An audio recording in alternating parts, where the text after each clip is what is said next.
Bukavu rero mu 2004 In Bukavu in 2004, nibwo nanje nabonye nyine ubu bwicanyi. that's when I saw yarahagaze ahangaha imbere yacu. So after she cut the tent, there was a person in front of us when she cut the tent. Hanyuma icyo nibuka nyabonye gusa mama asubira inyuma agwa hasi. The enemy that we have now. Twakuze batubwira yuko muri iki gihugu ariho ubukiriro bwacu buri. We grew up people telling us that our salvation is in this country. Ariko nyamara tumaze kubibona yuko na hano tuwashika. Hanyuma naricara ahangaho ndareba gusa amatente ahasha mbona abantu babirukanka basubira mu bihuru byari bitwegereye. A few minutes after we got there, abari basigaye inyuma twumva habaye urusaku. those who were behind us, we heard some noise. Ariko tuza kumenya yuko hari umwe mu bo twari tubanaho. But we knew that there was someone that we used to live with.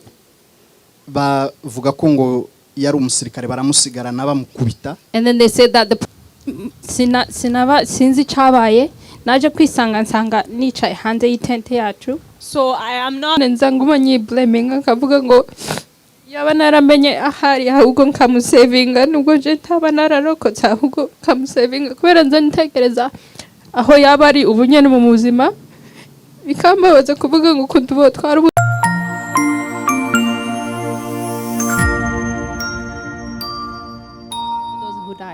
kuko nabivuze. As I've said, twagiye tubura abantu hatandukanye. We lost people in many different places. Ndagira ngo dusabe umuvandimwe Kayonga. We would like to welcome our brother Kayonga. Muzi ibyabaye i Bukavu. Some of you know what happened in Bukavu. Hari abacikacumu bi Bukavu. There are people who survived the war in Bukavu. Kandi turaza kuba dufite n'ubuhamya bw'abacikacumu bo muri Gatumba. And we're going to have testimonies from people who survived the massacre in Gatumba. Ariko ndagira ngo nsabe umuvandimwe Kayonga. But I would like to ask our brother Kayonga to come and give his testimony.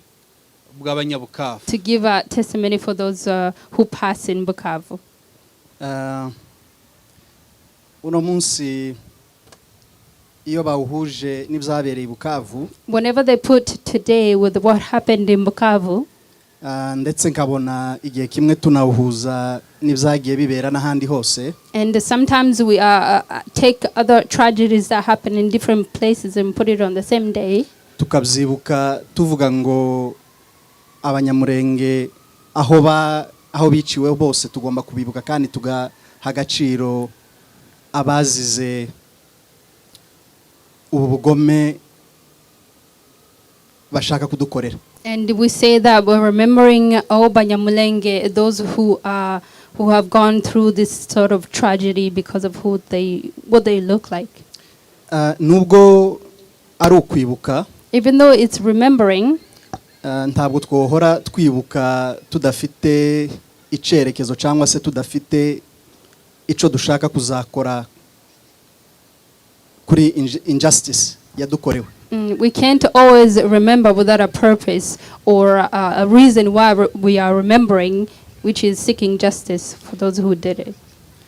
Iri rigiye kuba nk'ijya kabiri cyangwa ijya gatatu ntanga ubu buhamya. This is going to be about my second or third time that I'm giving testimony. Suko aribwo ngisobanukirwa cyangwa se aribwo nkimenya agaciro ko gutanga ubuhamya. It's not that I'm just realizing the value of giving testimony or why we should be giving it. Ahubwo nuko nahoze nifuza cyangwa se igihe cyose ntigeze tanga ubuhamya nari nshaka kwihateme yo kugira ngo menye impamvu nibuka n'icerekezo ngomba kubifatira kugira ngo iyi justice dora tuvuga tuzoyigereho.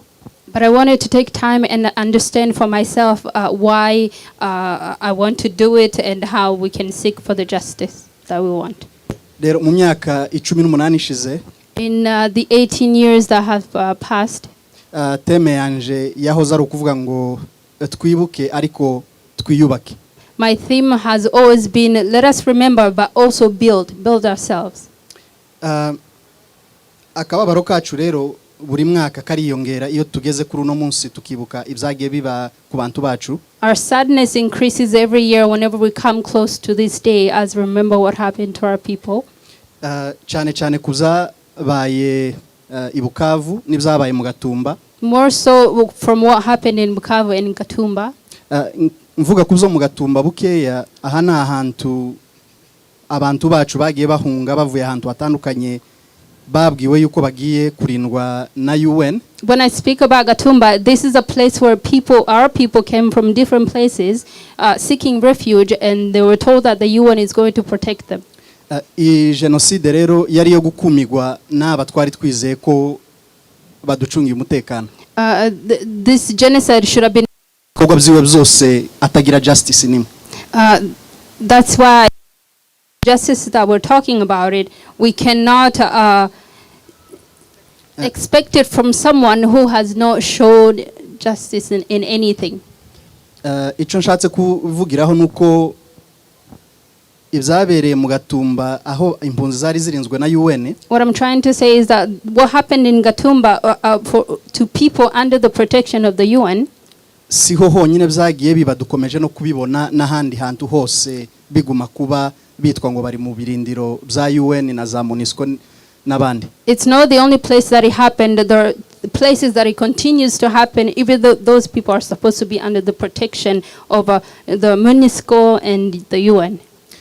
Ico rero nasaba no kugira ngo mubyo tugenda tubona tuzokuremo isomo rivuga ngo kuba mu birindiro bya UN tabwo ari garanti y'umutekano. So what I can tell you is that as we continue to see things, what we're learning is that just being under the protection of the UN, it doesn't mean that you're actually safe.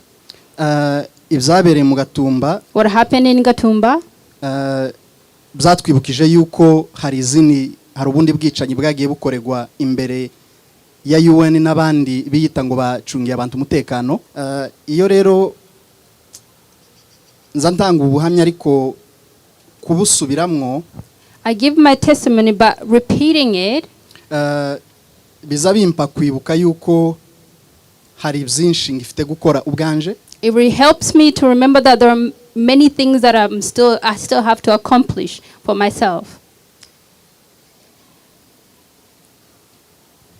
Kuko aba bantu bapfuye muri intambara, because these people were killed in this war, nta wamenya aho baba ari no munsi wa none. No one knows where they'll be in their lives. Have they been given the opportunity to live their full lives? Hapfuye abana, children were killed, abagore, women were killed. Abo bose n'abantu bagaciro muri community. Those are people of value in our community. Ibukavu rero mu 2004, in Bukavu in 2004, nibwo nanje nabonye nyine ubu bwicanyi. That's when I saw the killing. Ariko mbere yaho bukeya mu 2002 kandi, but in 2002, novuga ko twapfukiye hato kandi. I will say that there was a smaller killing, or we survived somewhere. Twapfukiye hato. We missed, okay, we missed death by small margin. Iyo ni intambara ya Mudundu Karanta baza amateka murayazi kundusha. That is the war of Mudundu Karanta. Bimwe nabibonyeho bukeya ariko ibyinshi nafashe umwanya nsubira mu bitabo zagiye byandikwa n'amaraporo yagiye kugira ngo mbashe gusobanukirwa ibi bintu. Some of those things I saw a little bit of it because I was younger, but I was able to read the books about what happened in order to understand it. Rero mubyo ndi buvuge wenda byoba binyuranyije nuko wenda amateka amwe twagiye tuyabwirwa. So what I'm going to talk about, if it's a little bit different from what we've been told, nizere ko bitagira uwo bikomeretsa ahubwo biza kugira uwo biha kwibaza no gushaka gukora ubushakashatsi I hope that it won't hurt anybody, but it will give you courage to go and do your own research. Imyaka nkinishize, about 4 years ago, nibwo nasomye imwe muri raporo nyine zasohotse zabaye mu ntambara yabaye Bukavu. That's when I read a report from reporting of the war in Bukavu. Human right yacishije hejuru gusa kubzabaye. Human right kind of just summarize what happened. Ariko nje gusoma mbona liste y'abantu bake bavuze muri iyo raporo. But when I was reading, I saw a short list of the people they talked about in the report. Muri iyo raporo In that report, niho nasomye n'izina rya mukuru wanje. that's where I read my older brother's name.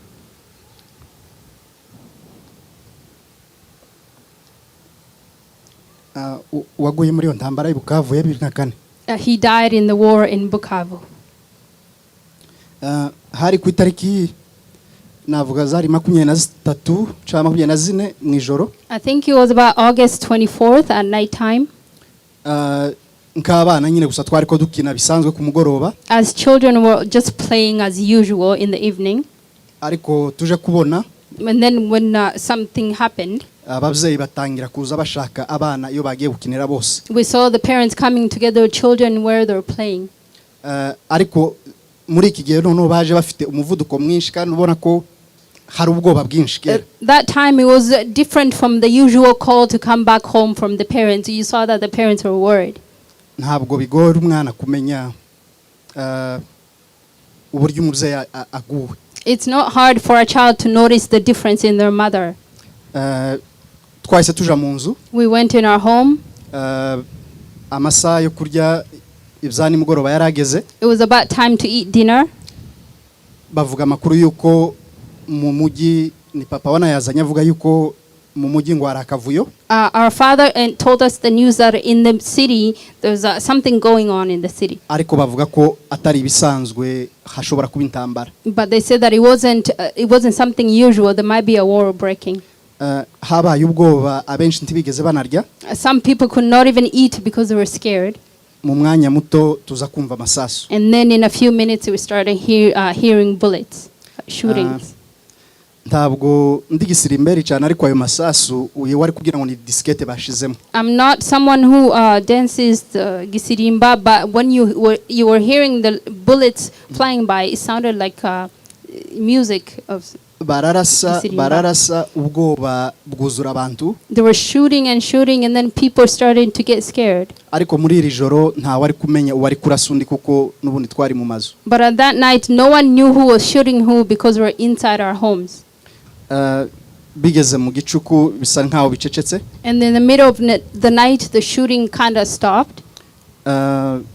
Tugira ngo ni bisanzwe kuko nubundi twari dusanzwe twumva amasasu hakaba akavuyo bukeya abantu bagasubira mu buzima busanzwe. And then with that it was normal because it wasn't unusual to hear shootings here and there, and then people went back to their regular lives usually. Bukeye bwaho ndetse twari tuzi kubuzima busubiye kuba ubusanzwe. And then in fact we expected life to just go back to normal the next morning. Abasohoka barasohoka bamwe baja no kuramukanya. Some people left and they went to visit other people. Ariko hari sokuru umwe yarasohotse bukeya kumva induru iravuze ngo hari abasirikare baje. And then one of our grandparents got out of the house and then we heard someone screaming and they were saying that soldiers are coming. Ariko aho nari nsimbutse buke mbere yaho habanje gusubira kuba amasasu kandi birirwa barasana. I had jumped ahead a little bit, but before that they were shooting during the day too. Bararwana ku banyamurenge ico gihe nza nibuka bavuga ngo ababyeyi baye bavuga ngo irarangira ngo kandi ngo abanyamurenge ngo ntibaza batsindwa muri ntambara ngo akenshi. They were fighting and at the time I remember that the parents were saying they're fighting but we're going to win because abanyamurenge never lose. Ku mugoroba and then in the evening amakuru ku radio avuga yuko Mutebutsi yahunze. And we heard on the news that Mutebutsi has fled. Hasubira kandi kuba gukonja mu bantu ubwoba burasubira kandi buba bwinshi. And then people started to get scared again. Ariko ntihagira ikiba ku baturage basanzwe. But nothing happened to the regular citizens. Nibwo bwakeye bwaho ayo makuru nari mvuze ngo tugira ngo byarangiye. And that's why we thought that nothing abnormal was going to continue. We thought it was finished with. Uwo mugoroba ndetse bamwe twabashe no kurya kuko ijoro ryari ryatambutse nta wigeze agira icakoza mu nda n'umunsi. The following evening some of us were able to eat in peace because we thought nothing else was going to happen. bukeye bwaho niho nari mvuze umwe sokura arasohoka nkaho byari bisanzwe aje hanze. And then in the morning, my grandpa went outside the house. It was like a normal thing. Ariko mu minota mikeya abasirikare batangira kuza kuri buri nzu y'umunyamurenge gukomanga. And then in a few minutes, soldiers started coming at on every Munyamulenge's house, knocking on it. Urumva abanyamurenge bari baneshejwe mu narukuneshwa muri yo ntambara. It just meant that Banyamulenge had been defeated in that war. Abari basigaye rero abaturage bagombaga kwicwa bose. Which means that the citizens those who were not soldiers who were left were going to be killed. Ndasimbuka hagati aho haza kuza umusirikare uvuga ngo bamutumye gutabara abanyamurenge. I'm going to jump a little bit. There came a soldier who said that somebody sent him to come and help Banyamulenge. Haba gushidikanya kwanza mu bantu. Some people were doubting it. Ariko twari tuzi ko nta wundi nyine wodukiza n'ubundi dupfa kwemera kuko nta indi choice yari hari mbona ari choice nyine. But we knew that we had no other choice. There's no one else who was going to come and save us. Turamukurikira. We followed the soldier. Atujana inzira numva abavyeyi bavuga ngo iyi sinzira yodukiza. He took us in one of those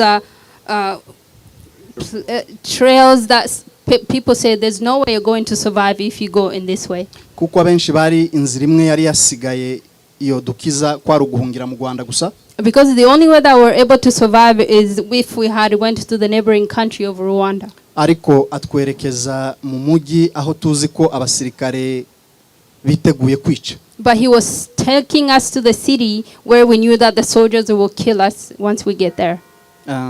Mu mwanya muto tukigeraho. In a few minutes after we got there, abari basigaye inyuma twumva habaye urusaku. Those who were behind us, we heard some noise. Ariko tuza kumenya yuko hari umwe mu bo twari tubanaho. But we knew that there was someone that we used to live with. Bavuga ko ngo yari umusirikare baramusigarana bamukubita. And then they said that the person used to be a soldier, so they took him and they kept him and then they were beating him up. Baramukubise amakuru amwe ngenda numva nuko habuze gato ngo bamwice ndetse uwo munsi. They beat him to a point where he was about to die. Aba nibo bantu twari ko tunyura hagati. Those are the people that we were walking amongst. Muri street uruhande rumwe rwari rurimo abasirikare n'uru ruhande narwo rurimo abandi. On one side there were soldiers, on the other side of the street there were other regular citizens.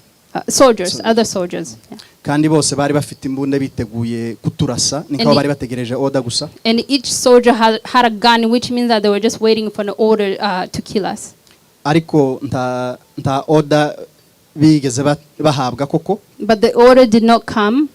Ariko ntibzababujije kuturasa. But it did not stop them from shooting us. Kuturasa ndavuga abasivile batari bafite na pistol. By shooting I mean shooting civilians who did not have any weapons on them. Muri ico gihe abantu bari ko biterera aho bitereye gusa. But at that time people were just jumping, you could just jumping wherever you could. Dusimbira ahantu hari imanga ndende. We jumped in a sort of a trench that was there.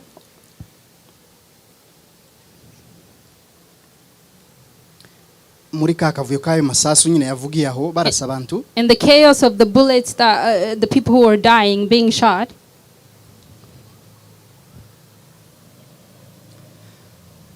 Aho niho twaje gusanga mukuru wanje bamurasiye. That's where we found my brother. He had been shot. Dusanga karavirirana amaraso menshi. We found that he was bleeding extremely. Ariko twari tugifite ikizere ko ari bubeho. But we had a hope that he was still going to survive. Muri uwo mwanya nza kubona mama. And at that time I saw my mother. Yarahetse murumuna wanje. She was carrying my brother on my younger sibling on her back. Urumva abandi bose twari tuzi ko bashize. Which with that at the time we thought everyone else had died. Ndasimbuka ntavuza amakuru menshi bamwe abo twari tuzi ko bashize. I'm going to jump a little bit. Some people that we thought were dead. Twaje gusubira bamwe guhurira nabo mu Rwanda. We met them in Rwanda. Urumva hari yashize iminsi. Days had passed. We didn't know where they were. amakuru nyuma yaho aza kudusanga tubwira ko news came to us and it said, atubwira nyine ko mu bapfuye nyine batabashije kubaho. they told us those who passed and those who passed, yeah. Batubwira ko na mukuru wanje n'abandi twari twasize aho bamwe bapfuye. And then they told us the news about how my brother died and those that we left there who were not able to survive. Muri uwo mwanya nibwo aho bari aho Monisco yari yagiye kuduta ngo igiye kuturindira. And that's when UNESCO took us to a place of protection. Si Monisco nako ni Monique niko bayitaga ngira ngo niba ari Monique. At the time the organization was called Monique. Nayo kugira ngo idusubize mu byacu itwambutsa mu Rwanda itujana mu nkambi. Instead of taking us back home and giving us security, they took us to Rwanda in a refugee camp. Nyuma yaho tugeze mu Rwanda, after we got to Rwanda, nyuma y'amezi atarenze abiri, I think it had been about 2 months, tukimara ikiriyo c'abaguye Bukavu, after having a memorial of what happened in Bukavu, ako kababaro katarashira, we were still in deep sorrow because of it. Amakuru adusanga mu Rwanda tubwira yuko Mugatumba nono byabaye ibindi. We got the news that in Gatumba it's even worse.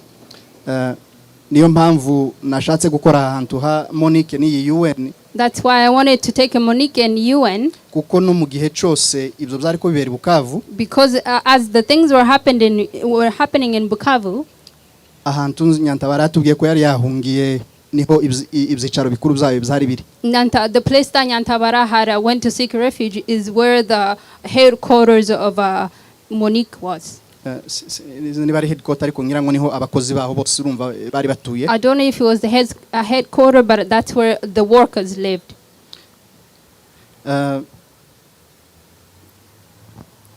Kuba rero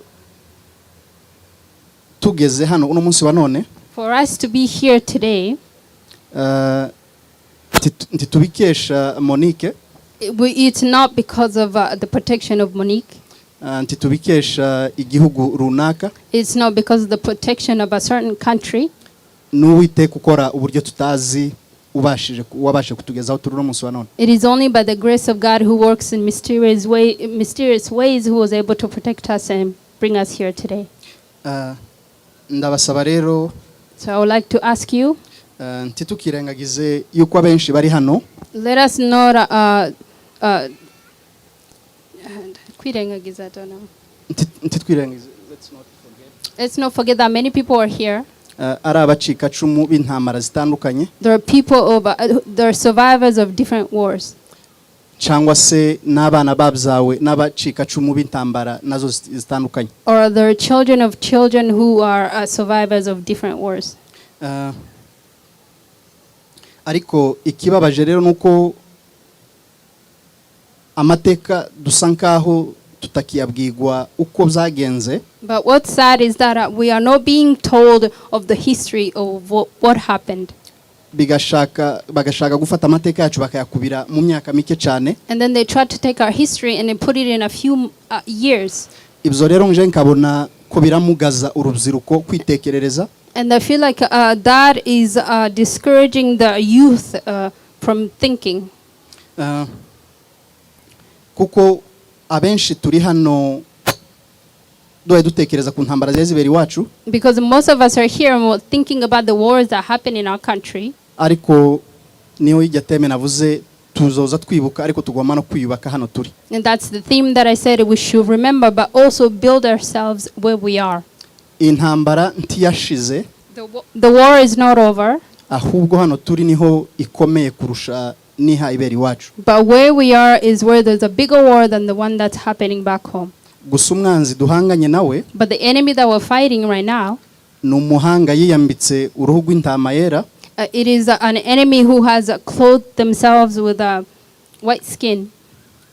Kandi ari umusega urangamye uryana cyane. Even though they're a big enemy, someone who can basically a wolf in a sheep's clothing.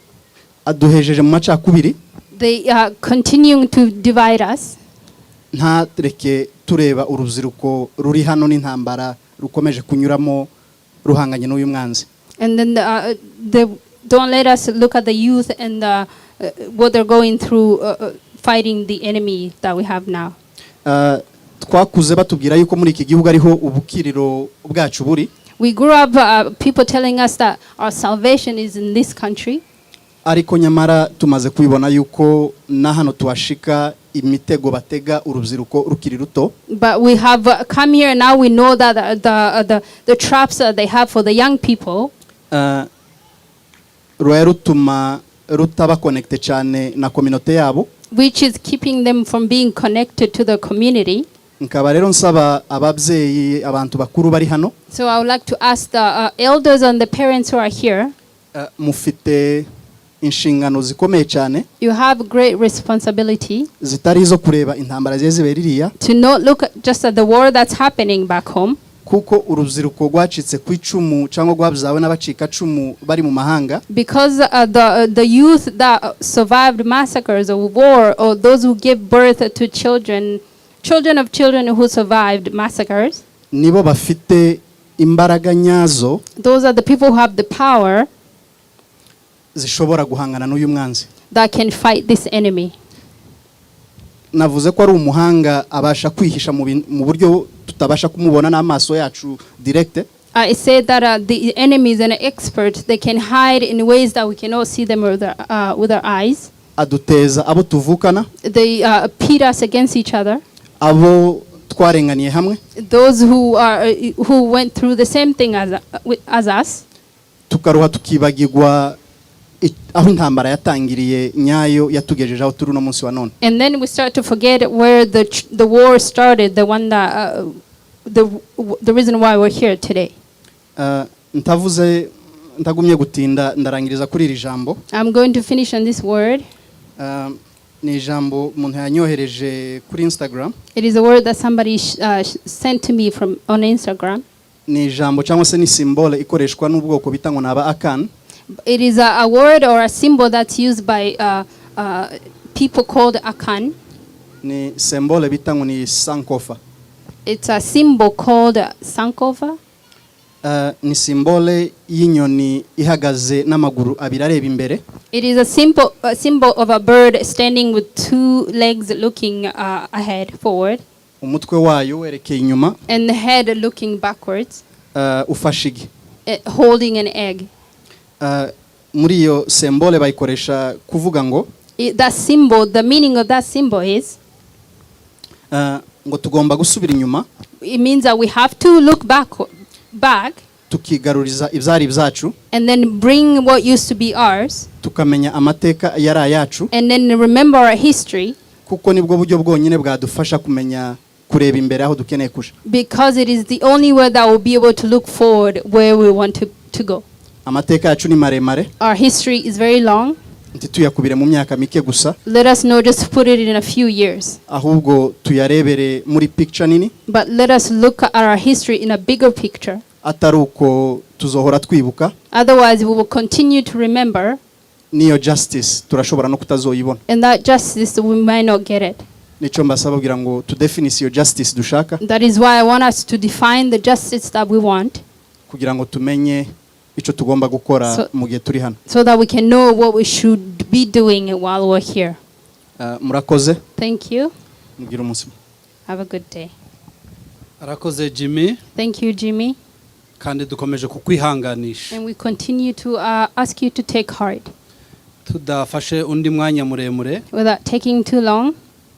Byukuri biba bishimishije kubona abantu batoya ufashe 2004 imyaka Jimmy yari afite.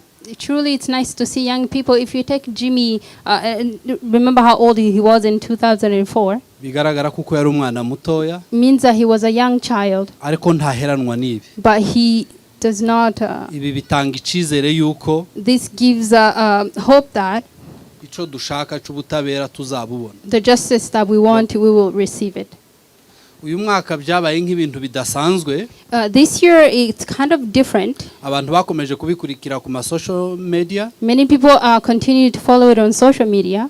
ni nk'umwaka w'abantu batoya barimo batanga ubuhamya bari bafite imyaka 5 kuzamura gutya. It is almost it's as if it's a year for the younger survivors to give their testimony. Kuri njewe byanteye icizere. For me, it gave me hope.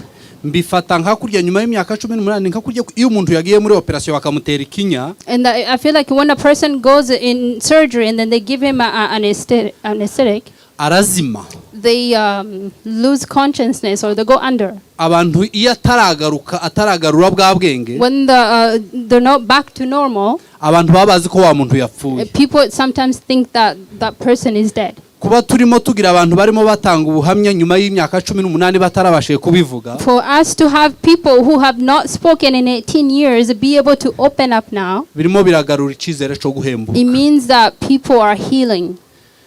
Mushiki wacu hano Joyce, our sister Joy, numucika cumu wa Gatumba. She's a survivor of Gatumba. Nubwa mbere agiye gutanga ubuhamya. It is her first time giving a testimony. Ntabwo byari byaramushobokeye. It wasn't easy. Sinzi nimba ndibwiyambaze umwe uri hafi kugira ngo aze kumufasha gusobanura. Okay. Hanyuma atugezeho ubuhamya. I think ndavuga mu Kinyamurenge just so. Okay. Adasa twagusaba uravuga mu Kinyamurenge cyangwa tuvuze ubundi mu Kinyamurenge? Oya mu Kinyamurenge tuye Adasa sobanura. Okay. Mbasabe tugire tuze kandi tugire kwihangana. Please be patient and umuntu yari mava mikinya akunze kubona ko abantu bamuri ruhande. Thank you.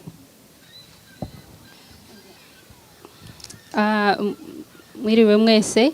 How are you, everybody? Ndagerageza kuvuga Ikinyamurenge.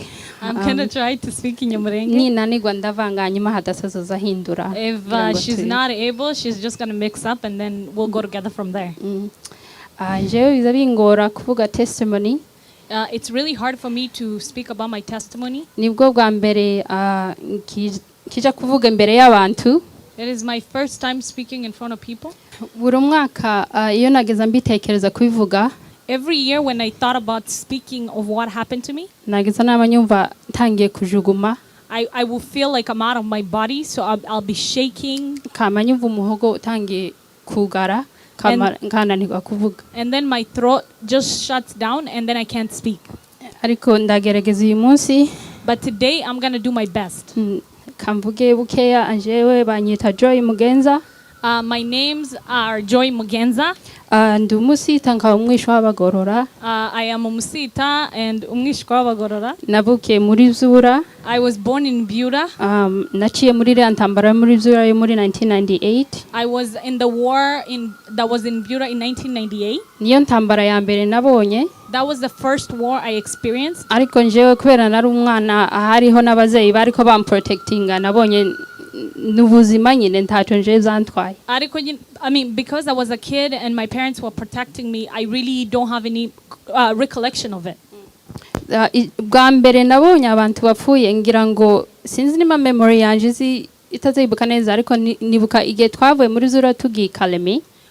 The first time we went from Byura and going to Kalemi, hariho uruzi twaciyeho hanyuma urwo ruzi nabonye ngo abantu imirambo y'abantu. So we passed through a certain ocean or lake, and then there was bodies of people in there. I remember. Sinzi nimba ari iyihe ntambara yari yabaye ariko nuko nje nzibukege uko nabibona. I'm not sure of what war was happening there, but that's what I remember vividly. Twaragiye tuva muri Zura tuja Uvira.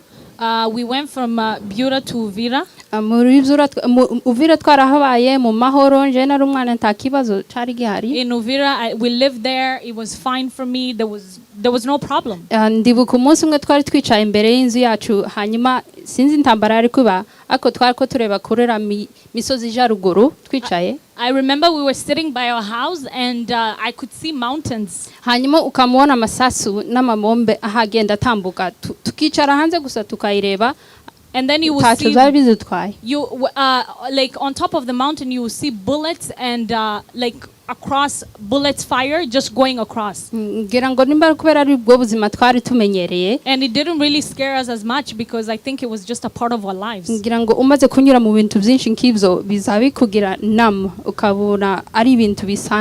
When you go through such a thing, you become almost numb and you feel like it's just normal. Sinibuka umunsi twagiye Mugatumba ariko ndibuka yuko igihe turimo kwitegura kugenda mama yari yambwiye ngo nje ndaje ruguru nje gusanga bakakariho tuzobana hanyuma iwe aje Mugatumba na murumuna wanje. So the day we were supposed to go in Gatumba, I think I remember my mom telling me that I was supposed to go back to my grandparents and then she will go in Gatumba with my little brother. Hanyuma umunsi wanyuma ugeze ahita aravuga ngo yango je ndasigarana nawe tujane mu Gatumba hanyuma murumuna musaza wanje muto yakuri njewe abari ugenda aja kubana na bakaka. So on that day when we're supposed to move, my mother said I'm going to end up going with her in Gatumba and then my brother is going to go back with my grandparents. Hanyuma nje na mama turaza mu Gatumba na murumuna wanje muto yari twa David ubwo yari afite imyaka 3 igihe byabaye. So we went, me, my mother and my little brother David. I believe David at that time he was 3 years old. Kuko nyine narari ndi umwana kuba mu nkambi je ntaco byari bintwaye nari ndi kumwe n'ishuti zanje twagiza dukina kuko bisanzwe so nta kibazo nje nari mbifitiye. Living in refugee camp, it was not really a big concern for me because I was a child. I didn't have any other way to think of it, and I had friends and I play with my friends. It was like a normal life actually. Hanyuma reka nje nihute mvuge ura munsi byabaye mu bisanzwe abana bo mu Gatumba twageza dukina gushika ijoro rigi twageza dukina amagame menshi yo kugenda tureba abantu kuko abantu begamiye tente ukaza bakubita n'inkoni or something and then tugakina ijoro ryose. So back there when we used to live in refugee camp, we would play until like the whole night when the sun sets. So and it was pretty fun. Hanyuma uwo munsi twagiye kuryama hakiri kare sinzi impamvu twagiye kuryama hakiri kare kubera abantu bazambwira ngo zatangiye ngo saa 4 z'ijoro. So for some reason, people say that we went to bed early that day, but I'm not sure because usually people say that it started around 10 p.m. Cyo nibuka nuko mama yaje aramzutsa arambwira ngo nimzuke nambara amahuzu. What I remember is my mother came and said, dress up and we're gonna go. Hanyuma hari aro agatobore kuri tente yacu. There was a little hole in our tent. Hanyuma ndebamwo nshiramwe ijisho ndareba. And then I looked in that little hole. Hanyuma nje izo nariko mbona ni utuntu dutukura gusa twako du flying back. So what I could see in the tent, it was little, almost like fireworks, but it was bullets flying through. Hanyuma mbona nyumva abantu batangiye kwamiriza abantu benshi matente bari batwegereye kumva abantu bamiriza ariko sinarinzi kiyaki bahanze y'itente yacu. So I heard people screaming and I would hear people scream but I didn't understand what was happening behind the tent. Mama amaze kumbwira ngo nyambare ngo twatewe ndambara amahuzu hanyuma turicara mbona abantu bamwe batangiye gusohoka nyuma y'itente yacu. So my mom told me to dress up. I dressed up and then I saw people from the back of the tent that were exiting. Hanyuma mama aravuga ngo reka ace ukunta amatente yarameze yari tente nini anyibika bigabuyemwo kugira ngo family yose bifita aga privacy gakeya. So the way the tent were, it was like one big huge tent and then there was a division or little things to divide different families so that they could have a little privacy. Hanyuma mama aravuga ngo gusatura itente hano hanyuma ngo ducemwo. So my mom said she's going to cut a little bit of the tent so that we can have a way to exit. Hanyuma amaze kuyikata agisohoka gutya twahise tubona umuntu yari ahagaze ahangaha imbere yacu. So after she cut the tent there was a person in front of us when she cut the tent. Hanyuma ico nibuka nyabonye gusa mama aswira inyuma agwa hasi. What I remember is my mom fell backwards and I believe she was shot. Tarindi jambo nyumvisha asubira kuvuga narimo. And she didn't say any word. She just fell backwards. Mbere y'ikuzo biba yaranyicaje arambwira ngo mubabarire ngo nimba hari ico arambwira ngo mubabarire nimba hari ico yakoze kirambabaza naje ndambwira ngo mbabarire hanyuma nico gihe twagiye tugiye gusohoka. So before that she had told me to forgive her if I did something wrong to upset her. And then asinibuka aho murumuna yanje wanje yararaye umwanya. I don't really remember where my brother was at that time. Ico numvishe ikintu kinkubise hano. All I heard was something hit me on the side and those were bullets. Ntago zariko yobaza wari kumva gusa nk'ikintu gifite force kigukubise cyane. So the way I could describe it, it's like something hard just hitting you. Hanyuma sinzi icyabaye naje kwisanga nsanga nicaye hanze y'itente yacu. So I am not sure what happened after the bullet hit me. I found myself standing just behind the tent. Sinzi niba narikuruye njyenyine cyangwa niba hari umuntu waje aramfasha aransohora. I'm not sure if I pulled myself or somebody pulled me. I'm not sure. Icyo nibuka nuko gusa nabonye undi mwana twari tubana wari witwa ngo Debora, nabonye ari ku muryango bamurashe mu umutwe wabaye open. All I remember is this girl named Deborah. I saw her, who we grew up together, and her head was cut in half. Hanyuma mbona amatente atangiye gusha. And then I saw the tents were on fire. Hanyuma mbona mama arimo gusha. And I saw my mom burning. Hanyuma ndicara ngaho sinzi byari ko bica mu mutwe kubera nari navuye barandashe hano ku buryo nashize ku bitaro ukazibona indani mu mubiri. So what I remember is they shot me on my side, and when I got to the hospital, you could just see the insides of me. Hanyuma bandasa ku kuguru kubera ukuntu amagufa yari yamenetse kwari kwabaye nkuku sinariko mbasha kukugorora. And they also shot me in the leg, and I couldn't stretch my legs straight. Hanyuma naricara ngaho ndareba gusa amatente ahasha mbona abantu babirukanka basubira mu bihuru byari bitwegereye. So I just sat there and I saw the tents burning, and I saw people running into the bush to seek for refuge. Hanyuma hari umugabo umwe waje ancaho arahagarara ngaho iruhande rwanje akazambwira ngo abantu bashize ngo bandashe ngo uko ndapfa. And there was a man who kept telling me people are dying, somebody shot me, but I don't remember his name and I don't remember who he is. But he was saying I'm dying. Hanyuma maze mbonaga sinzi nimba ari abantu bacu bariko bashaka gushaka aho bakirira aribo bariko biruka mu ishamba cyangwa ari bajya abantu bamaze kutwica bahabagenda. I'm not sure who he was, but there were people running in the bush and there were people coming towards the tents. Maze mbona ico nibuka kandi nuko bari badushize mu bisi bagiye kudutwara mu bitaro. And what I remember is that they put us in the bus and they were taking us to the hospital. Ibisi yari yuzuye abantu ariko basanga bari kuntebe n'abandi baryamye hasi. The bus was so full. There were people on the chair of the bus, people on the ground. Hanyuma badutwara i Bujumbura mu bitaro.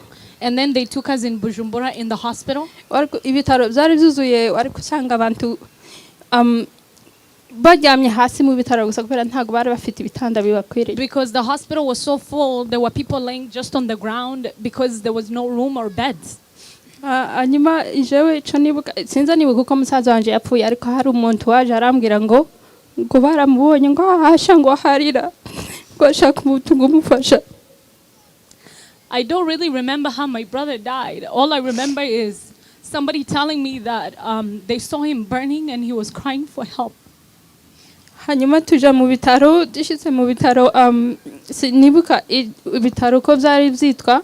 So we went to the hospital. I don't remember what was the name of the hospital. Ariko nari mu bitaro n'abandi bakobwa baba muri undi mukobwa muri wese ngo ni Nyakazungu hamwe na mama wiwe. But I was in the same hospital with a lady named Nyakazungu and her mom. She lives in the States. Turi mu bitaro baratubwira ngo abantu ngo baje ngo ko barashaka abantu mu bitaro ngo basobabize ngo kugira ngo babice. And then they said to us, you know, those people who killed you, they're coming and they're seeking for the people who are alive so that they can finish them up. Hanyuma baraza abadoktere baraza baratumovinga batujana handi hantu ukuye muri zo bitaro twari turimwo. So the doctors came and they removed us from that hospital because we were already in danger. Igihe bino zabanje sinibuka sinigeze ndirangira ngo.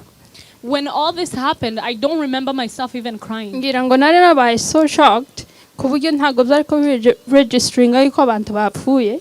I was so shocked that I was so numb to a point that in my head, my subconscious was not registering that, you know, people died. This is a war. We're in a war zone. Sinabitekerejeho gushika maze gukura nico gimubabaro wanjemwo mbona kumenya understanding yuko nta muvyeyi mfite napfushije na murumuna wanje kandi nige nari ndaho mu Burundi nta barumuna bakuru wanje na barumuna wanje nta wundi numwe wari uri Bujumbura.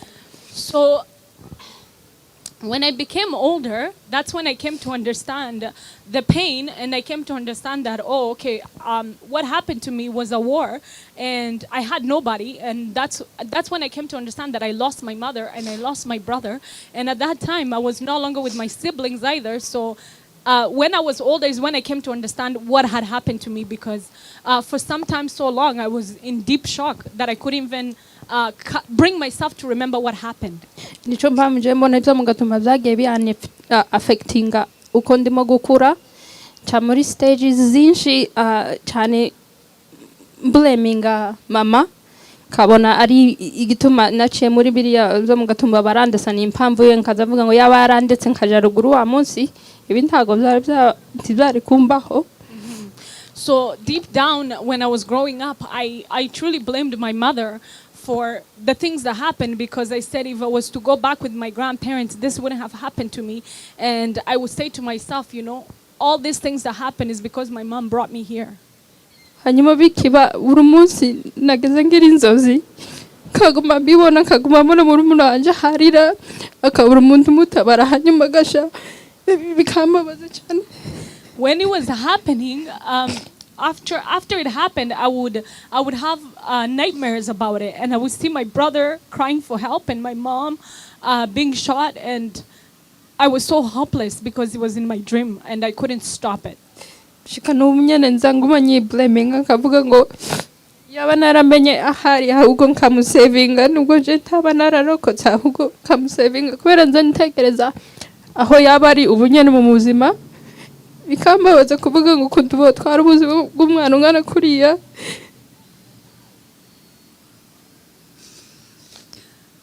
So I think to myself and I say, I wish I had saved my brother, because, you know, he was only 3 years old. And I say, what a such tragedy that somebody will kill 3 years old. And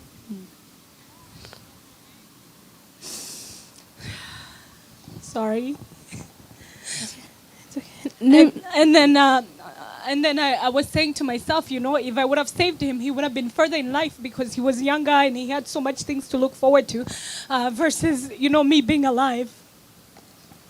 Hanyuma bugiye tuza kwibuka abantu bakavuga ngo nituvuga ibyabaye ngo ni kugira ngo tubone justice. Hanyuma jewe nageza mbona nubwo uriya muntu agatogo asaba umufunga tacu je byomarira zamona ntago mama yogaruka ntago nyosubirayo ngo ntangire childhood yanje neza kuvuga ngo uriya muntu aje muri prison je nageza mbona ntana kimwe zomarira ku buzima bwanje. So when I was growing up and we would do Gatumba memorial to remember those who died, I would think to myself, like, even if they arrest the people who are responsible for this, what is it going to do? It's not going to bring my mother back. It's not going to bring my brother back. So to me, I just felt like it was pointless.